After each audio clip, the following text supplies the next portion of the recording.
Super tasty super healthy ಆದಂತಹ coconut sweet ಅಥವಾ coconut pudding ಮಾಡುವುದು ಹೇಗೆ ಅಂತ ನೋಡೋಣ.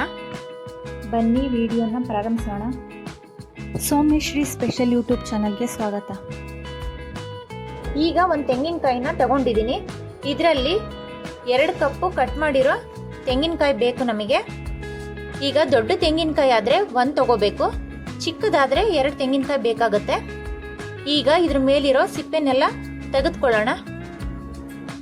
ತೆಂಗಿನಕಾಯಿ ಮೇಲಿರೋ ಸಿಪ್ಪೆನೆಲ್ಲ ತೆಗೆದುಕೊಂಡು ಇದನ್ನ ಕಟ್ ಮಾಡ್ಕೊಂಡಿದ್ದೀನಿ. ಈಗ ಇದು 2 ಕಪ್ ಇದೆ. ಈಗ ಇದನ್ನ ಮಿಕ್ಸಿ ಜಾರಿಗೆ ಹಾಕೊಳ್ಳೋಣ. ಈಗ ಒಂದು ಮಿಕ್ಸಿ ಜಾರಿಗೆ 2 ಕಪ್ ತೆಂಗಿನ ಪೀಸ್ನ ಹಾಕೋತಾ ಇದ್ದೀನಿ. ಈಗ ಇದನ್ನ ಮಿಕ್ಸಿಯಲ್ಲಿ ಸ್ವಲ್ಪ ರುಬ್ಕೊಳ್ಳೋಣ. ಈಗ ಇದನ್ನ ಮಿಕ್ಸಿಯಲ್ಲಿ ಸ್ವಲ್ಪ ರುಬ್ಕೊಂಡಿದ್ದಾಗಿದೆ. ಈಗ ಇದಕ್ಕೆ ನೀರನ್ನ ಸೇರಿಸ್ಕೊಳ್ಳೋಣ. ಇದಕ್ಕೆ 1.5 ಕಪ್ಪು ಉಗುರು ಬೆಚ್ಚಗಿನ ನೀರನ್ನ ಹಾಕೋತಾ ಇದ್ದೀನಿ.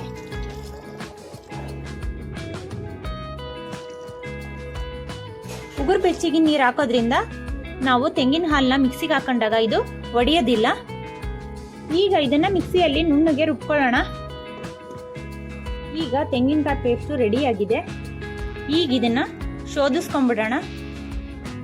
ಈಗ ಒಂದು ಪ್ಯಾನ್ ತಗೊಂಡಿದ್ದೀನಿ. ಅದಕ್ಕೀಗ ಒಂದು ಜರಡಿನ ಇಟ್ಕೊಂಡಿದ್ದೀನಿ ನಾನು. ಈಗ ಇದಕ್ಕೆ ಮಿಕ್ಸಿಗೆ ಹಾಕಿರುವಂತಹ ತೆಂಗಿನಕಾಯಿ ಪೇಸ್ಟನ್ನ ಹಾಕೋತಾ ಇದ್ದೀನಿ.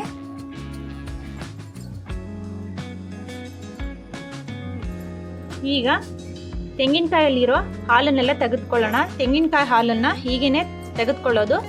ನಿಮಗೆ ಈ ಥರ ಜರಡಿ ಬೇಡ ಅಂತಂದರೆ ನೀವು ಬಟ್ಟೆಯಿಂದನೂ ಸಹ ಇದನ್ನು ತೆಗೆದುಕೊಳ್ಬಹುದು. ಇದರಲ್ಲಿರೋ ಹಾಲನ್ನೆಲ್ಲನೂ ತೆಗೆದುಕೊಂಡಿದ್ದಾಗಿದೆ. ಈಗ ಈ ಕೊಬ್ಬರಿಯಲ್ಲಿ ನಾವು ಸ್ವೀಟನ್ನು ಮಾಡಬಹುದು, ಇದನ್ನು ಅಡುಗೆಗೆ ಯೂಸ್ ಮಾಡಬಹುದು, ಅಥವಾ ಇದನ್ನು ಸ್ವಲ್ಪ ಹುರಿದುಬಿಟ್ಟು ಪುಡಿ ಮಾಡಿಕೊಂಡ್ರೆ ಇದು ಡೆಸಿಕೇಟೆಡ್ ಕೊಕೊನಟ್ ಪೌಡ್ರ್ ಆಗುತ್ತೆ. ನಮ್ಮ ಹಳೆ ವಿಡಿಯೋದಲ್ಲಿ ಕೊಕೊನಟ್ ಲಡ್ಡುನ ಮಾಡಿದ್ದೀವಿ, ಅದನ್ನು ಸಹ ನೀವು ಮಾಡಬಹುದು.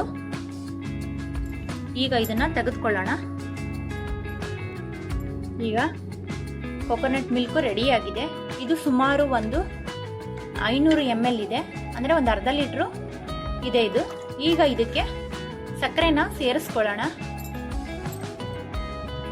5 ಟೇಬಲ್ ಸ್ಪೂನು ಸಕ್ಕರೆನ ಹಾಕ್ತಾ ಇದ್ದೀನಿ. ನಾನು ತಗೊಂಡಿರೋ ಕೊಬ್ಬರಿ ಸ್ವಲ್ಪ ಸ್ವೀಟ್ ಇದೆ, ಹಾಗಾಗಿ ನಾನು 5 ಟೇಬಲ್ ಸ್ಪೂನು ಸಕ್ಕರೆನ ಸೇರಿಸ್ಕೊತಾ ಇದ್ದೀನಿ. ನಿಮಗೆ ಸ್ವಲ್ಪ ಸಕ್ಕರೆ ಕಮ್ಮಿ ಅನಿಸಿದ್ರೆ ನೀವು ಇನ್ನೊಂದು ಸ್ವಲ್ಪ ಸಕ್ಕರೆನ ಸೇರಿಸ್ಕೋಬಹುದು. ಜಾಸ್ತಿ ಕಮ್ಮಿ ನಿಮ್ಮ ಟೇಸ್ಟಿಗೆ ತಕ್ಕ ಹಾಗೆ ನೀವು ಸ್ವೀಟನ್ನು ಹಾಕೋಬಹುದು. ಈಗ ಇದಕ್ಕೆ 5 ಟೇಬಲ್ ಸ್ಪೂನು ಕಾರ್ನ್ಫ್ಲೋರ್ನ ಹಾಕ್ತಾ ಇದ್ದೀನಿ.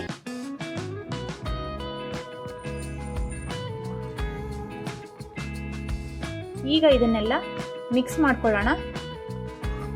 ಇದು ಗಂಟಾಗ್ಲಿಲ್ದಂಗೆ ನಾವು ಇದನ್ನೆಲ್ಲ ಚೆನ್ನಾಗಿ ಮಿಕ್ಸ್ ಮಾಡ್ಕೊಳ್ಬೇಕು. ನಾನೀಗ ಇದನ್ನ ಸ್ಟವ್ ಮೇಲೆ ಇಟ್ಟಿಲ್ಲ. ಇದನ್ನೆಲ್ಲ ಮಿಕ್ಸ್ ಮಾಡಿಬಿಟ್ಟು ಆಮೇಲೆ ಇದನ್ನೆಲ್ಲ ಒಂದು ಸ್ಟವ್ ಮೇಲೆ ಇಟ್ಕೊಳ್ಳೋಣ. ಈ ಸ್ವೀಟ್ ಮಾಡೋದು ತುಂಬಾ ಈಸಿ, ತುಂಬಾ ಟೇಸ್ಟಿ ಆಗಿರುತ್ತೆ. ಮನೆಯಲ್ಲಿರೋ ಇಂಗ್ರೀಡಿಯೆಂಟ್ಸ್ನ ಬಳಸ್ಕೊಂಡೇ ನಾವು ಈ ಸ್ವೀಟ್ನ ಮಾಡಬಹುದು. ಇದೆಲ್ಲ ಚೆನ್ನಾಗಿ ಮಿಕ್ಸ್ ಮಾಡ್ಕೊಳ್ಳೋಣ. ಸೊ ಇದನ್ನೆಲ್ಲ ಮಿಕ್ಸ್ ಮಾಡ್ಕೊಂಡಿದ್ದಾಗೆ ನೋಡಿ, ಗಂಟಿಲ್ಲ ಏನಿಲ್ಲ, ಈ ಥರ ಮಿಕ್ಸ್ ಮಾಡ್ಕೊಳ್ಬೇಕು. ಈಗ ಇದನ್ನು ಸ್ಟವ್ ಮೇಲೆ ಇಟ್ಕೊಳ್ಳೋಣ. ಈಗ ಇದನ್ನು ಲೋ ಫ್ಲೇಮಲ್ಲೇ ಇಟ್ಕೊಂಡು ಕಂಟಿನ್ಯೂ ಆಗಿ ಕೈ ಆಡ್ತಾ ಇರಬೇಕು. ಇದು 2-3 ನಿಮಿಷದಲ್ಲೇ ಗಟ್ಟಿ ಆಗುತ್ತೆ. ನಾವು ಹಬ್ಬ ಮಾಡಿದಾಗ ತುಂಬ ತೆಂಗಿನಕಾಯಿ ಉಳಿದ್ಬಿಡುತ್ತೆ. ಅವಾಗ ಏನು ಮಾಡಬೇಕು ಅಂತ ಗೊತ್ತಾಗೋದಿಲ್ಲ. ಅವಾಗ ಈ ಥರ ಸ್ವೀಟ್ ಮಾಡ್ಕೋಬಹುದು. ಇದು ಚಿಕ್ಕವರಿಂದ ಹಿಡಿದು ದೊಡ್ಡವರಿಗೆ ತುಂಬಾ ಇಷ್ಟ ಆಗುತ್ತೆ ಈ ಸ್ವೀಟು. ನೀವಿನ್ನೂ ನಮ್ಮ ಚಾನಲ್ಗೆ ಸಬ್ಸ್ಕ್ರೈಬ್ ಆಗಿಲ್ಲ ಅಂತಂದರೆ ಸಬ್ಸ್ಕ್ರೈಬ್ ಆಗಿ ಪಕ್ಕದಲ್ಲಿರೋ ಬೆಲ್ ಬಟನ್ನ ಆನ್ ಮಾಡಿ. ಕೊಕೊನಟ್ ಮಿಲ್ಕಿಂದ ಮಾಡಿರೋಂತಹ ಈ ಸ್ವೀಟು ತುಂಬಾ ಟೇಸ್ಟಿ ಆಗಿರುತ್ತೆ. ತಿನ್ನೋಕ್ಕೆ ತುಂಬಾ ಇಷ್ಟಪಡ್ತಾರೆ ಎಲ್ಲರೂ. ಚಿಕ್ಕ ಮಕ್ಕಳಿಂದ ಹಿಡಿದು ದೊಡ್ಡವರು ತುಂಬಾ ಇಷ್ಟಪಟ್ಟು ತಿಂತಾರೆ. ಮನೆಯಲ್ಲಿರೋ ಇಂಗ್ರೀಡಿಯೆಂಟ್ಸ್ ಬಳಸ್ಕೊಂಡೆ ಇದನ್ನು ಮಾಡಬಹುದು. ಮಾಡೋಕ್ಕೆ ತುಂಬಾ ಈಸಿ ಆದಂಥ ಸ್ವೀಟ್ ಇದು. ಇದಕ್ಕೆ ತುಪ್ಪ ಏನೂ ಬೇಕಾಗಿಲ್ಲ ನೋಡಿ. ಕಂಡೆನ್ಸ್ ಮಿಲ್ಕ್ ಆಗಲಿ, ತುಪ್ಪ ಆಗಲಿ, ಮಿಲ್ಕ್ ಪೌಡರ್ ಆಗಲಿ ಏನೂ ಬೇಕಾಗಿಲ್ಲ. ತುಂಬಾ ಈಸಿಯಾಗಿ ಮನೆಯಲ್ಲಿರೋ ಇಂಗ್ರೀಡಿಯೆಂಟ್ಸ್ ಬಳಸ್ಕೊಂಡೇ ಮಾಡಬಹುದು ನೋಡಿ. ಈಗ ಇದು ಗಟ್ಟಿಯಾಗಿದೆ. ಈ ಅದಕ್ಕೆ ಬಂದರೆ ಸಾಕು. ಈಗ ಇದನ್ನ ಮೋಲ್ಡಿಗೆ ಹಾಕೊಂಡ್ಬಿಡೋಣ. ಈಗ ತುಪ್ಪ ಹಚ್ಚಿರುವಂತಹ ಮೌಲ್ಡಿಗೆ ಸೇರಿಸ್ಕೊಳ್ಳೋಣ. ಈಗ ತುಪ್ಪ ಹಚ್ಚಿರುವ ಮೌಲ್ಡಿಗೆ ಇದನ್ನ ಹಾಕೊಳ್ಳೋಣ.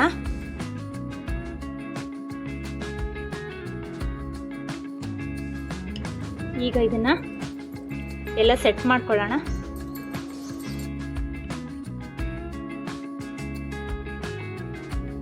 ಇದನ್ನೀಗ 3 ರಿಂದ 4 ಗಂಟೆ ಫ್ರಿಡ್ಜ್ ಅಲ್ಲಿ ಇಡೋಣ. ಈಗ ಇದನ್ನ ಫ್ರಿಡ್ಜ್ ಅಲ್ಲಿ ಇಟ್ಟು 3 ರಿಂದ 4 ಗಂಟೆ ಆಗಿದೆ. ಈಗ ಇದನ್ನ ತೆಗೆದುಕೊಳ್ಳೋಣ ಒಂದು ಪ್ಲೇಟಿಗೆ. ಈಗ ಇದನ್ನ ತೆಗೆದುಕೊಳ್ಳೋಣ. ನೋಡಿ ಎಷ್ಟು ಚೆನ್ನಾಗಿ ಬಂದಿದೆ ಅಂತ. ನಾವು ಆರ್ಟಿಫಿಷಿಯಲ್ ಕಲರ್ ಏನು ಹಾಕಿಲ್ಲ.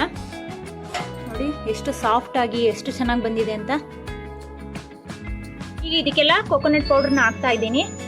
ಯಾಕಂದ್ರೆ ಇದು ಕೊಕೊನಟ್ ಇಂದಾನೆ ಮಾಡಿರೋದು ಅಂತ ಗೊತ್ತಾಗ್ಲಿ. ನಿಮಗೆ ಏನು ಬೇಕೋ ಅದರಿಂದ ಡೆಕೋರೇಷನ್ ಮಾಡ್ಕೋಬಹುದು. ಪಿಸ್ತಾ, ಬಾದಾಮಿ ಯಾವುದರಿಂದ ಬೇಕಾದ್ರೂ ನೀವು ನಿಮಗೆ ಇಷ್ಟ ಬಂದಾಗೆ ಇದನ್ನ ಡೆಕೋರೇಷನ್ ನೀವು ಮಾಡ್ಕೋಬಹುದು. ಈ ವಿಡಿಯೋ ನಿಮಗೆ ಇಷ್ಟ ಆಗಿದ್ರೆ ಕೊಕೊನಟ್ ಲಡ್ಡು ರೆಸಿಪಿ ವಿಡಿಯೋನ ನೋಡೋದು ಮರಿಬೇಡಿ.